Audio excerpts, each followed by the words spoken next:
Kalau saya sebutkan angka 23 triliun rupiah, apa yang ada di benak sahabat semua? Banyak yang muncul di benak pikiran sahabat semua. Tetapi kalau di kepala saya dan di beberapa pengamat ekonomi, angka itu adalah angka penjualan hasil mem-PCR-kan rakyat Indonesia selama pandemi. Lebih dari 10 juta PCR tes dilakukan oleh perusahaan yang katanya untuk rakyat, milik pejabat berkuasa, namun membuat rakyat harus membayar jutaan rupiah untuk sebuah tes yang nilainya hanya 13.000 rupiah. Sekarang biayanya diturunkan atas perintah pejabat tertinggi ke arah 400 ribuan. Kok bisa ya? Awalnya ketinggian, untung kegedean, lalu diturunin dikit agar terlihat seperti pahlawan. Bos, kalau pahlawan ya gratis lah, usah dibayar. Juga entah bagaimana cara berpikirnya rakyat sebuah negara demokrasi Pancasila atas segitu memuja pejabat berkuasa, sehingga walaupun mereka melanggar sumpah, mereka tidak dipermasalahkan secara hukum. Mungkin karena buzzer yang kuat mempropagandakan pembenaran atas tindakan mereka itu, sehingga rakyat jadi mandul atas pelanggaran sumpah jabatan tersebut. Kita ingatkan bahwa selama menjabat, seorang pejabat itu disumpah sumpah jabatan, yang salah satu isinya dilarang memperkaya diri sendiri dengan membuat kebijakan yang menguntungkan dirinya atau memperkaya orang lain. Hal ini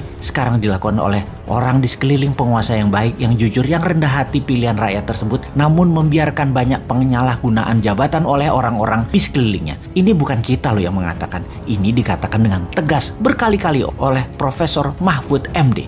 Lupa itu sebelum dia menjabat sih bicara begitu. Namun setelah beliau menjabat, ternyata beliau banyak nonton sinetron, sehingga rekan sejawatnya yang banyak putar-putar peraturan kebijakan untuk keuntungan kroni-kroninya, beliau nggak sensitif lagi. Rekening cocok sih mungkin membuat dia lupa akan suara rakyat. Saya jadi teringat bagaimana Partai Komunis Tiongkok. Anggota partai itu 80 juta orang. Semua pegawai negerinya Tiongkok adalah anggota Partai Komunis. 80 juta orang ini adalah orang yang mengelola 1,4 miliar manusia Tiongkok. Ketatnya organisasi dengan 80 juta anggota tersebut membuat solid 1,3 miliar manusia manut, taat, dan takut. Atau bahasa gangster mafioso Al Capone pernah mengatakan, kepolisian yang tidak terorganisir akan kalah dengan gangster terorganisir. Walaupun kekuatan gangster hanya 5%-nya. Kata kuncinya sekali lagi, terorganisir. Jadi kalau cara kelolaannya terorganisir, walau hanya 20.000 manusia di atas tampuk pimpinan bernegara, maka 270 juta manusia sebuah negara akan manut, takut, tak bisa apa-apa. Benar, hanya 20 ribuan orang di pucuk pimpinan saat ini di Indonesia yang memainkan 270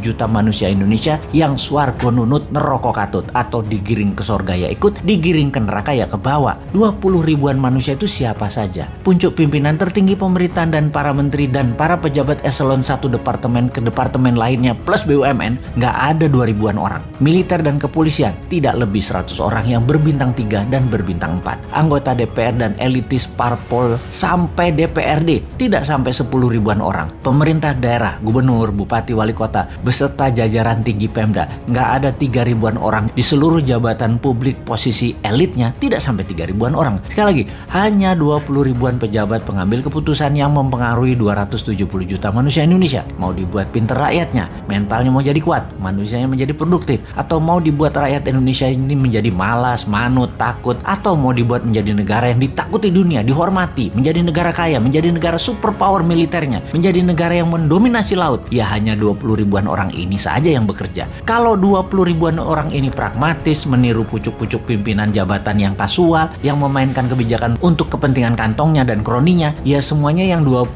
ribuan ini ya mayoritas jadi pebisnis berdagang dan memanfaatkan jabatannya demi kroni dan dirinya secara sembunyi-sembunyi atau terang-terangan, seperti kasus PCR dan Pandora Papers yang didiamkan itu. Jadi selamat kepada para pejabat yang 20 ribuan orang tersebut teruslah membuat Indonesia gini-gini aja. GDP nggak naik, uang beredar dibatasi supaya masyarakat jadi nggak pinter, menjadikan Indonesia negara yang takut sama Tiongkok, menjadi negara yang selalu berhutang. Lanjutkan deh. Dan kepada masyarakat yang kagum dengan pejabatnya, teruslah rebahan, teruslah tidak baca buku dan tidak tahu berita dunia, teruslah menjadi pasar produk asing, teruslah mendukung hutang. Pokoknya dukung aja. Bismillah komisaris.